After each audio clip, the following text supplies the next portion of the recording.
Hello students, welcome to economic class. This is video number 27, and in this video children we are going to discuss about gains of privatization, losses of privatization, and after that we will also discuss about the globalization. But children, before that let me tell you the video about which we are going to discuss. Children, this is Indian economic development, and in this video we are going to discuss about chapter number 6, Indian economic reform since 1991, or we can say new economic policy. So children, in the last two video we have started this chapter. In the very first video we discussed about the need for new economic policy for the India. In the second video I am just about talking about the previous video. We discussed about privatization. We also discussed about the profits and gains of privatization, and in this video children we are going to discuss about the gains of privatization. But before privatization, let me tell you about the previous video. Children, in the previous video we discussed also about the reforms taken by government in the context of privatization in financial sector, economic sector, industrial sector, etc. And we also started in the previous chapter children privatization, and I told you that privatization means sharing the public sector undertakings with privatized, यानी जो government undertaking थी children, government ने उसको private के हाथों में देने लगी. जो उसके शेयर थे पहले 100% जो इक्विटी थी, जो शेयर थी वो गवर्नमेंट के हाथों में थी, लेकिन प्राइवेटाइजेशन जब गवर्नमेंट न्यू इकोनॉमिक पॉलिसी लेकर आई तो उसके अकॉर्डिंग प्राइवेटाइजेशन में किया, गवर्नमेंट ने जितनी भी कंट्री थी उनको प्राइवेट करना शुरू कर दिया. आज भी आप देख रहे हो कि प्राइवेटाइजेशन का एक बड़ा मुद्दा है. अभी हमारी जो मोदी गवर्नमेंट है वो बात कर रही है कि हम रेलवे को भी प्राइवेटाइज करेंगे. तो आपको अच्छे से पता है कि प्राइवेटाइज का मतलब क्या है. तो चिल्ड्रन, पिछले वीडियो में हम लोगों ने प्राइवेटाइज स्टार्ट कर दिया था, तो यहाँ पर हम लोग उसके बारे में कुछ और बात कर लेते हैं. सबसे पहले चिल्ड्रन जो बात करने जा रहे हैं हम लोग वो है गेन्स ऑफ प्राइवेटाइजेशन, कि जब हमने प्राइवेटाइज कर दिया तो उससे हमें गेन क्या मिले. चिल्ड्रन, प्राइवेटाइज को स्टार्ट करने से पहले एक बार पब्लिक सेक्टर अंडरटेकिंग के बारे में हम लोग बात कर लेते हैं. चिल्ड्रन, बड़े बड़े पब्लिक अंडरटेकिंग्स गवर्नमेंट ने स्टार्ट कर दिए, उसमें प्रॉब्लम थी कि उनको ब्यूरोक्रेट चलाते थे. सारे जो डिसीजन थे वो गवर्नमेंट के एम्प्लॉय थे वो लेते थे. वो सैलरीड वाले एम्प्लॉय थे, उनका उसमें कोई सेल्फ इंटरेस्ट नहीं था. तो वो जो डिसीजन लेते थे वो due to market forces of demand and supply के अकॉर्डिंग नहीं ले पाते थे. गवर्नमेंट का चिल्ड्रन पब्लिक सेक्टर अंडरटेकिंग्स के पीछे एक और उसका मोटिव था, वो था सोशलिस्ट इकोनॉमी और इंक्लूसिव ग्रोथ, या फिर हम कह सकते हैं इक्विटी या इक्वल डिस्ट्रीब्यूशन ऑफ इनकम. लेकिन जब गवर्नमेंट प्राइवेटाइज कर दिया तो प्राइवेट के हाथों में दे दिया, तो आपको पता है कि जो प्राइवेट ओनर है वो हमारे प्रॉफिट मैक्सिमाइज के लिए काम करते हैं. वो काम करते हैं market forces of demand and supply के अकॉर्डिंग. तो चिल्ड्रन, उसमें उनका सेल्फ इंटरेस्ट था. मेरी कोई अपनी कंपनी है, मैं उसमें काम करता हूँ, मैं जितनी मेहनत करूँगा उतनी ही हमारी जो कंपनी है वो ग्रो करेगी, हमें प्रॉफिट मिलेगा, और उसका जो प्रॉफिट मिलेगा वो मुझे मिलेगा. मेरा उसमें सेल्फ इंटरेस्ट है कि अगर मैं ज़्यादा मेहनत करता हूँ तो मुझे उसका बेनिफिट भी मिलेगा. दूसरा था चिल्ड्रन 100% कमिटमेंट. मेरा 100% कमिटमेंट है कि मैं पूरा कंट्रीब्यूट करूँगा अपनी कंपनी को ग्रो करने में, आगे बढ़ाने में. दूसरा था चिल्ड्रन एफिशिएंसी.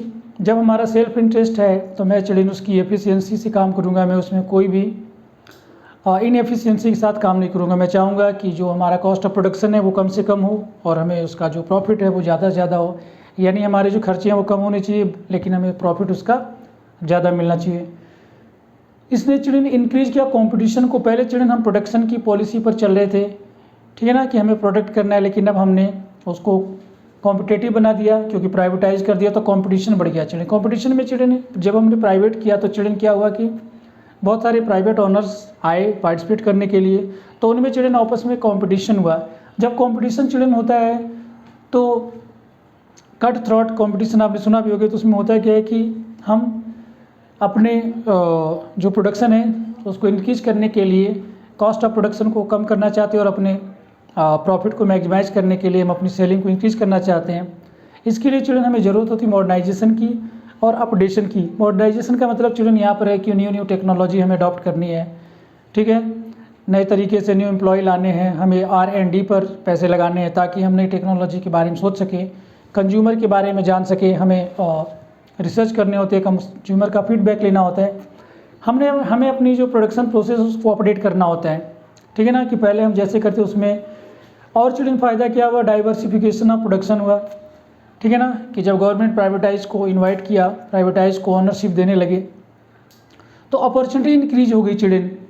नए नए प्रोड्यूसर आ रहे थे, नए नए इंटरप्राइज लग रही थी और वो different types of good produce कर रहे थे। तो एक ही तरीके के गुड के चिल्ड्रन बहुत सारे प्रोड्यूसर हो गए थे। अगर मैं बात करूं कि डिटर्जेंट पाउडर की, तो आप देखोगे डिटर्जेंट पाउडर आज मार्केट में कितने हैं। कोई भी सोप, बाथिंग सोप की बात करो, टूथपेस्ट की बात करो, TV, car, anything which you can think, you will find many of the companies producing the same kind of commodity at different prices. आज आप मार्केट में जाते हो कोई एक पर्टिकुलर कमोडिटी को खरीदने के लिए, तो आपको चिड़िया इतने सारे उसके डाइवर्स प्रोडक्शन मिलेंगे कि चॉइस करना मुश्किल हो जाता है, मैं ये वाला लूँ या वो वाला लूँ, इसका फीचर अच्छा है या उसका फीचर अच्छा है। उसके बाद चिड़िया हम लोग बात करते हैं sovereignty of better quality of life. Sovereignty of better of quality of life का मतलब चिड़ियन ये है कि पहले क्या होता था चिड़ियन की, कंज्यूमर वो खरीदता था जो प्रोड्यूसर प्रोड्यूस करते थे, ठीक है, क्योंकि मार्केट में उनके पास ज़्यादा चॉइस नहीं थी। लेकिन अब चिल्ड्रन कंज्यूमरिज्म आ गया, सोवरेनिटी आ गई आप कंज्यूमर की। तो इसमें हुआ क्या, अब मैं कंज्यूमर हूँ, मैं मार्केट से वो खरीदता हूँ, तो मैं जो खरीदता हूँ प्रोड्यूसर वही प्रोड्यूस करेगा। तो कहने का मतलब एक प्रोड्यूसर वो प्रोड्यूस कर रहा है जो मैं खरीदना चाहता हूँ। तो इससे क्या हुआ चिल्ड्रन कि जितने भी कंज्यूमर थे, जितने भी हमारे डिफरेंट क्लास के लोग थे, अमीर और गरीब की मैं बात कर रहा हूँ, वो अपने अकॉर्डिंग चीज़ लेते। जिनके पास ज़्यादा पैसा चिल्ड्रन वो मार्केट में जाके ज़्यादा क्लासी चीज़ ले सकते हैं, जिनके पास कम पैसा है वो लो ग्रेड की चीज़ें खरीद सकते हैं। बट चॉइस सभी के लिए है according to their income, according to their need. तो इससे क्या हुआ चिल्ड्रन कि लोगों की जो क्वालिटी ऑफ लाइफ है वो बेटर हुई। तो ये थी चिल्ड्रन गेन्स ऑफ प्राइवेटाइजेशन। अब हम बात करते हैं लॉसेस ऑफ प्राइवेटाइजेशन। तो चिल्ड्रन हमें प्राइवेटाइजेशन सिर्फ लॉसेस ही नहीं है, प्रॉफिट ही नहीं है, हमें लॉसेस भी है। तो चिल्ड्रन इसमें जो सबसे जो बड़ा लॉस है वो है children social interest. Social interest को चिल्ड्रन डिसरिगार्ड किया गया, सोशल इंटरेस्ट के बारे में कोई बात नहीं सोची गई, क्योंकि चिल्ड्रन हम प्राइवेटाइज कर रहे हैं, प्राइवेट सेक्टर आ रहे हैं, वो गुड्स का प्रोडक्शन कर रहे हैं। तो जो प्राइवेट ऑनर है चिल्ड्रन, वो तो जो किसी भी कमोडिटी का प्रोडक्शन जो करते हैं चिल्ड्रन, वो करते हैं market forces of demand and supply पर, या उस कमोडिटी पर उस कमोडिटी को प्रोड्यूस करेंगे जिनको मार्केट में वो हाई प्राइस पर सेल कर सकें। तो इससे चिल्ड्रन क्या हुआ कि जो हमारे इकोनॉमी में weaker section of the society थे, ठीक है ना जी, या फिर उनको हम कहें जिनकी इनकम कम थी, उनका चिल्ड्रन डिसरिगार्ड किया गया, उनके बारे में नहीं सोचा गया। तो वो सफ़र करने लगे, क्योंकि चीज़ें उन लोगों के लिए बन रही थी जो खरीद सकते, जिनकी जो परचेजिंग पावर थी वो उन चीज़ों को खरीद सकते थे और यूज कर सकते थे। अच्छा, हम जो गवर्नमेंट जो का जो मोटिव था वो था कि हम सोशलिस्ट इकोनॉमी बनाएंगे, ठीक है ना, कि हम पूरे इंक्लूसिव ग्रोथ करेंगे, और ये जो अमीर और गरीब के बीच का जो डिफरेंस है इसको हम कम करेंगे। लेकिन प्राइवेटाइजेशन की वजह से चिल्ड्रन ये इंक्रीज हो गया। दूसरा children biased production of good, वही चीज़ जो चिल्ड्रन इसमें मैं बताया था। बायस्ड प्रोडक्शन ऑफ गुड्स का मतलब ये कि प्रोड्यूसर उन कमोडिटी का प्रोडक्शन कर रहे थे जिनको लोग खरीद सकते थे परचेजिंग पावर के अकॉर्डिंग। अगर मेरी परचेजिंग पावर है तो मैं वो परचेज करूँगा और वही प्रोड्यूसर प्रोड्यूस भी करेगा। लेकिन जो गरीब लोग हैं चिल्ड्रन, वो अपने लिए चीज़ें उस तरीके से नहीं खरीद पा रहे थे। Next children socialist on paper only. हमारी जो गवर्नमेंट थी चिल्ड्रन सोशलिस्ट थी, लेकिन जब प्राइवेटाइज कर दिया तो सोशलिस्ट केवल पेपर पे ही नाम के लिए रह गया कि हम सोशलिस्ट इकोनॉमी है। एक्चुअली में हमारी जो इकोनॉमी है चिल्ड्रन कैपिटलिस्ट इकोनॉमी, कंप्लीटली तो नहीं कहूँगा लेकिन 90% तो जो चिल्ड्रन हमारी है, 90% ज़्यादा जो हमारी इकोनॉमी है वो कैपिटलिस्ट इकोनॉमी बन गई है। और आपको पता है कि कैपिटलिस्ट इकोनॉमी वो इकोनॉमी होती है जिसमें प्राइवेट ओनर जो है डायरेक्ट पार्टिसिपेट करते हैं in the process of production, and वो डिसीजन लेते हैं what to produce, how to produce and for whom to produce. तो इससे चिल्ड्रन क्या होता है कि जब कैपिटलिस्ट सारे डिसीजन लेने लगते हैं तो वो प्रॉफिट मैक्सिमाइज के लिए काम करते हैं। तो उससे क्या होता है चिल्ड्रन, उन्हें अपने प्रॉफिट से मतलब है, उन्हें सोशल से मतलब नहीं है कि सोशल लोगों को पे क्या फ़र्क पड़ रहा है, उन्हें अपने प्रॉफिट से ही मतलब है। चिल्ड्रन यहाँ पर एक चीज़ और मैं बताना चाहूँगा जो इसमें लिखा नहीं है, वो है अनएम्प्लॉयमेंट।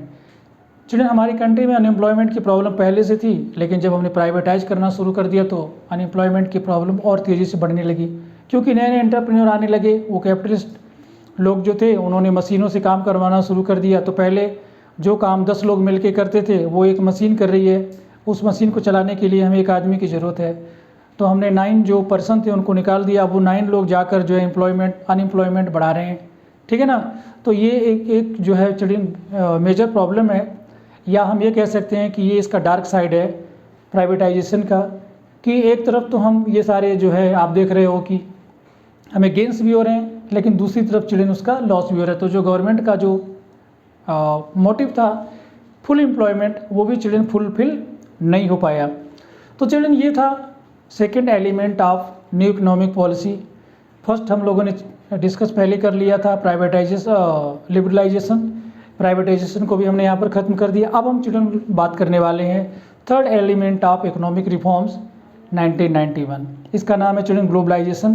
तो ग्लोबलाइजेशन चिल्ड्रन आप देख रहे हो, जैसे कि नेम सजेस्ट कर रहा है कि ग्लोब यानी पूरा ग्लोब चिल्ड्रन एक विलेज बन चुका है, ठीक है ना। आप इंडिया में बैठकर यूएसए में जो कमोडिटी प्रोड्यूस होती है उसको परचेज कर सकते हैं, यूएसए में बैठकर आप इंडिया में जो भी कमोडिटी प्रोड्यूस होती हैं उनको आप परचेज कर सकते हैं। इसका मतलब ये है कि एक कंट्री दूसरी कंट्री के मार्केट को फ्री एक्सेस कर सकते हैं। जिस तरीके से फॉरेन कंट्री के गुड आपको इंडिया में इजीली अवेलेबल है, ऐसे ही आप किसी और कंट्री में जाओगे वहाँ पर इंडियन मेड कमोडिटी आपको इजीली अवेलेबल मिलेगी। चिल्ड्रन देख रहे हो, increasing openness, growing interdependence and becoming part of the world economy. Globalisation का चिल्ड्रन यही मतलब है। पिछले वीडियो में चिल्ड्रन और first chapter of the Indian economy में हमने आपको बताया था कि किस तरीके से 1951 में गवर्नमेंट ने इंपोर्ट सब्स्टिट्यूशन और प्रोडक्शन पॉलिसी को अडॉप्ट किया कि हम उन कमोडिटी को अपनी कंट्री में प्रोड्यूस करेंगे जो हम इंपोर्ट करते हैं, और जो कमोडिटी हमें बाहर से इंपोर्ट करना है या कोई अगर करना चाहता है तो गवर्नमेंट उस पर हैवी टैरिफ लगाकर चिल्ड्रन उस पर एक तरीके से बैरियर लगा देती थी, तो वो हमारी कंट्री में आ नहीं पाते थे। लेकिन जब हमने ग्लोबलाइजेशन यानी 1991 में जब न्यू इकोनॉमिक पॉलिसी लेकर आए और ग्लोबलाइज स्टार्ट किया, तो हमने अपनी इकोनॉमी को चिल्ड्रन ओपन कर दिया। इसमें क्या किया इसके बारे में हम बाद में बात करते हैं एक एक करके। तो चिल्ड्रन हम लोग बात कर लेते हैं। तो ये तो आप समझ में आ ही गया होगा चिल्ड्रन ग्लोबलाइजेशन का मतलब क्या है। आज हम ग्लोबल वर्ल्ड में चिल्ड्रन रह रहे हैं।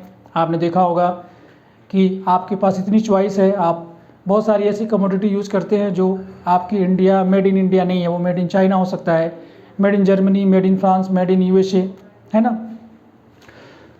तो चिल्ड्रन हम लोग बात कर लेते हैं strategy in context of the globalisation, यानी ग्लोबलाइजेशन में गवर्नमेंट ने कौन कौन से रिफॉर्म्स लिए। सबसे पहले चिल्ड्रन आप देख सकते हो increase in equity limit of foreign investment. 51% से गवर्नमेंट ने 100% कर दिया। Government foreign exchange management act FEMA लेकर आई इसको रेगुलेट करने के लिए, इनको सजेस्ट करने के लिए। तो चिल्ड्रन पिछले वीडियो में हमने आपको बताया था कि गवर्नमेंट ने, क्योंकि हम मोर देन और पहले हमारे कंट्री को ब्रिटिश गवर्नमेंट ने स्लेव बनाया और हमारे यहाँ के रिसोर्सेज को एक्सप्लॉइट किया। जब हम 1947 में चिल्ड्रन फ्री हो गए और 1951 में हम इकोनॉमिक पॉलिसी लेकर आए, फर्स्ट 5 ईयर प्लान लेकर आए, तो गवर्नमेंट की ये पॉलिसी थी, गवर्नमेंट का ये ऑब्जेक्टिव था कि अब हम ऐसा कोई डिसीजन नहीं लेंगे कि हम फिर एक बार जो हमारी इकोनॉमी है वो किसी और की स्लेव बन जाए और वो हमारी इकोनॉमी को एक्सप्लॉइट करें। इसके लिए गवर्नमेंट ने एक तरीके से रिस्ट्रिक्शन लगा दिया था फॉरेन डायरेक्ट इन्वेस्टमेंट में कि अगर कोई फॉरेन कंट्री का हमारी कंट्री में आकर इन्वेस्ट करना चाहता है, कोई फैक्ट्री लगाना चाहता है, कोई मैन्युफैक्चरिंग करना चाहता है, तो हम उसको इन्वेस्ट तो करने देते थे, लेकिन चिल्ड्रन बहुत सारे रेस्ट्रिक्शन लगा रखे थे। हमने कह रखा था कि आप 51% से कम करोगे, मैक्सिमम आप 51% तक आप इन्वेस्ट कर सकते हो, बाकी हम करेंगे, इससे ज़्यादा हम आपको यहाँ की किसी भी कंपनी में पैसे नहीं लगाने देंगे। लेकिन अब गवर्नमेंट ने वो रेस्ट्रिक्शंस हटा लिए थे। 51% से 100% गवर्नमेंट ने कर दिया कि अब आप मतलब फॉरेन कंट्री का कोई भी प्राइवेट ओनरशिप या कोई भी पर्सन आके हमारी कंट्री में 100% पैसे लगाकर वो बिजनेस कर सकता है या किसी कंपनी को ऑन कर सकता है, परचेज कर सकता है। दूसरा चिल्ड्रन क्या है कि पार्सल कन्वर्टिबिलिटी। पार्सल कन्वर्टिबिलिटी का मतलब है children payment and receipt at foreign exchange, कि जो भी आप एक्सपोर्ट या इंपोर्ट करते हैं तो जो आपको पेमेंट मिलता है, आप जिसका पेमेंट जिसको करते हैं, तो उसके बारे में चिल्ड्रन बात की। गवर्नमेंट ने पार्सल कन्वर्टिबिलिटी कर दी। गवर्नमेंट ने ये कहा कि हम आपको पूरी तरीके से जो फॉरेन एक्सचेंज का जो मार्केट रेट चल रहा है उस पर हम आपको पेमेंट करेंगे। जबकि चिल्ड्रन इससे पहले नहीं होता था कि मान लो कि आप यूएसए में काम करते हो और यूएसए में काम करने के बाद आपको 100 करोड़ रुपीज़ $100 मिले, ठीक है ना। तो वो जो $100 है वो आप इंडिया में सेंड करोगे, तो इंडिया में आने के बाद चिल्ड्रन उसको रुपीज़ में कन्वर्ट करना पड़ेगा। तो $100 को जब आप रुपीज़ में कन्वर्ट करोगे, इसी को चिल्ड्रन कहते हैं कन्वर्टिबिलिटी। तो पहले गवर्नमेंट क्या करती थी चिल्ड्रन, गवर्नमेंट क्या कहती थी कि जो $60 होगा इसको तो हम कन्वर्ट करेंगे मार्केट रेट पर, और बाकी जो 40 रुपीज़ है वो हम अपने अकॉर्डिंग आपको पेमेंट करेंगे। अपने अकॉर्डिंग का मतलब ये है कि उस रेट पर पेमेंट नहीं करेगी जो मार्केट रेट अभी चल रहा है फॉरेन एक्सचेंज का, ठीक है ना। लेकिन गवर्नमेंट पार्शियल कन्वर्टिबिलिटी लेकर आई और उसने कहा कि अब हम आपको ये जो 60% था चिल्ड्रन, यहाँ पर फुल तो नहीं क्यों, 60% को गवर्नमेंट ने इंक्रीज करके 80 रुपीज़ कर दिया है, 60% मान लो एक तरीके से। तो गवर्नमेंट ने अब क्या किया कि आप जो भी इनकम फॉरेन कंट्री से लेकर इंडिया में आओगे उसका जो 80% है वो हम मार्केट रेट पर कन्वर्ट करेंगे और बाकी का जो 20 है वो हम अपने हिसाब से करेंगे, यानी मार्केट रेट से थोड़े कम रेट पर करेंगे। ऐसे ही कोई जो फॉरेन कंट्री के लोग हैं वो हमारी कंट्री में आके बिजनेस कर रहे हैं, जब वो यहाँ से पैसे लेकर जाएंगे तो उसी रेट के अकॉर्डिंग गवर्नमेंट ने भी पहले कहा था कि हम इस तरीके से पेमेंट करेंगे, लेकिन अब उसको गवर्नमेंट पार्शियल कन्वर्टिबिलिटी कर दी थी, यानी कि वो सारे जो रेस्ट्रिक्शंस थे वो गवर्नमेंट हटा लिए थे, मार्केट रेट पर ही अब उनको पेमेंट किया जाएगा। Next children long term trade policy. Government ने लॉन्ग टर्म ट्रेड पॉलिसी बनाई। इससे पहले government long term trade policy नहीं बनाती थी, शॉर्ट टर्म ट्रेड पॉलिसी बनाती थी, जिससे कि जो फॉरेन एंटरप्रेन्योर थे वो हमारी कंट्री में आकर बिजनेस करने से हेजिटेट होते थे। लेकिन जब गवर्नमेंट ने लॉन्ग टर्म ट्रेड पॉलिसी बनाना शुरू किया तो आप देखते हो कि आज हमारी कंट्री में कितने सारे मल्टीनेशनल कंपनीज हैं वो आके काम करें। आप मैकडॉवेल है, मैकडोनाल्ड है, जो भी आप पिज़्ज़ा बर्गर खाते हैं, ऐसे आपको बहुत सारे आपको मिल जाएंगे। उसके बाद चले रिडक्शन इन टैरिफ्स। हमने आपको बताया कि जब हम इंपोर्ट करते थे गवर्नमेंट उस पर हैवी ड्यूटी लगाती थी, जिसकी वजह से वो हमारी कंट्री में आ नहीं पाते थे।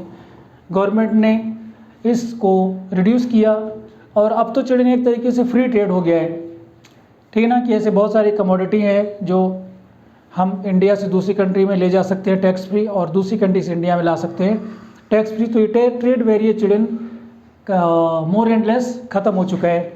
अब आ जाते हैं children removal of quantitative restrictions. आपको याद होगा चिल्ड्रन, पिछले हमने वीडियो में बताया था कि गवर्नमेंट ने कोटा और लाइसेंस फिक्स कर रखा था कि अगर आपको अपने बिजनेस को एक्सपेंड करना है उसके लिए भी आपको गवर्नमेंट से परमिशन लेने होंगे। अगर आप दूसरी कंट्री से कुछ इंपोर्ट करना चाहते हैं उसके लिए भी आपको परमिशन लेना पड़ेगा। कितने यूनिट आप इंपोर्ट करोगे वो भी आपको परमिशन लेना पड़ेगा।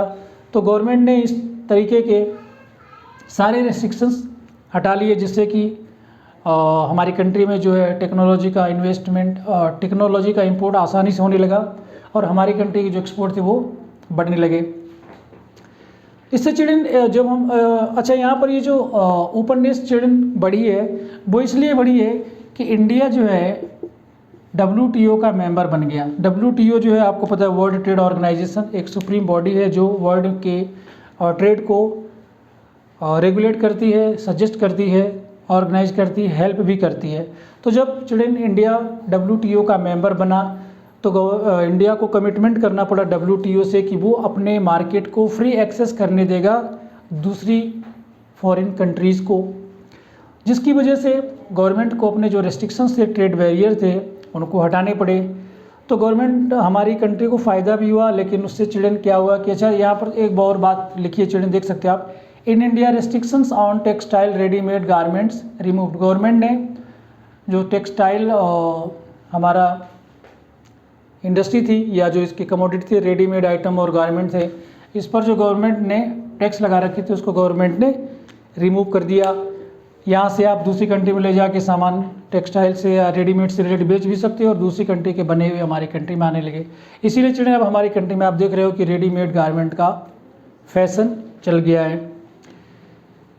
यहाँ पर एक चिल्ड्रन बात लिखी हुई डंपिंग, हालांकि ये कोई बहुत ज़्यादा इंपॉर्टेंट नहीं है, यहाँ पे बुक में था मैंने लिख दिया, मैं आपको बता देता हूँ चिल्ड्रन। तो इससे चिल्ड्रन जब हमने अपने रिमूव क्वांटिटेटिव रेस्ट्रिक्शंस हटा दिया, इंडिया WTO का मेंबर बन गया, इंडिया ने कमिटमेंट कर दिया कि हम अपने मार्केट को फ्री एक्सेस करने देंगे किसी और कंट्री को। तो इससे चिल्ड्रन हुआ क्या कि डेवलपिंग कंट्री ने इसका डिसएडवांटेज लेना शुरू कर दिया। जैसे कि जापान है, फ्रांस है, जर्मनी है, यूएसए है, ब्रिटेन है, ठीक है ना। ये जो डेवलपिंग कंट्री थी, डेवलप्ड कंट्री थी, इन लोगों ने क्या किया कि डेवलपिंग कंट्री या less developed country, for example India है, ऐसी कंट्री में वो लाकर डंपिंग करने लगे अपनी कमोडिटी। डंपिंग का मतलब चिल्ड्रन होता है बल्क सेल, ठीक है ना। तो डेवलप कंट्री जो है लेस डेवलपिंग कंट्री में आकर, जैसे कि इंडिया है, यहाँ पर ये बल्क सेल करने लगे। बल्क सेल का मतलब बहुत ज़्यादा कमोडिटी क्वांटिटी में वो लाकर सेल कर रहे हैं और वो चीप रेट पर चिल्ड्रन कर रहे हैं। जिस कमोडिटी का इंडियन मार्केट में रेट है 10 रुपीज़ का, वो 5 रुपीज़ या 8 रुपीज़ में लाकर सेल कर रहे हैं चिल्ड्रन। तो 10 रुपये वाला सामान कौन खरीदेगा, 8 रुपीज़ वाला सामान खरीदेंगे। वही प्रॉब्लम चिल्ड्रन जो ब्रिटिश गवर्नमेंट के टाइम में था कि ब्रिटिश गवर्नमेंट ने हमारे जो कॉटेज इंडस्ट्री थे उन पर जब हम उनको एक्सपोर्ट करते थे दूसरी कंट्री के लिए, तो वो उस पर हैवी ड्यूटी लगाकर उसका रेट बढ़ा देते थे, ठीक है, जिससे कि वो फॉरेन मार्केट में उसकी डिमांड कम हो जाती थी। उसी कमोडिटी को जब हम इंडिया में बेचते थे तो वो बिकता नहीं था, क्योंकि जो ब्रिटिश गवर्नमेंट थी वो ब्रिटेन में बने हुए जो रेडीमेड फिनिश गुड थे वो इंडिया में लाकर बेचते थे। उनकी क्वालिटी भी अच्छी थी, वो मशीन मेड प्रोडक्ट थे और उनकी प्राइस भी कम होती थी, जिसकी वजह से हमारा जो कॉटेज इंडस्ट्री थी या हैंडीक्राफ्ट थी वो पूरी तरीके से बर्बाद हो गई। तो children that's all for this video. I hope कि ये ग्लोबलाइजेशन के जो प्रोज कॉन्स हैं ये आपको अच्छे समझ में आए होंगे। गेन्स ऑफ प्राइवेटाइजेशन भी आपको और लॉसेस ऑफ प्राइवेटाइजेशन भी समझ में आया होगा। तो मिलते हैं अगले वीडियो में। Till then take care and God bless you and thank you for watching the video.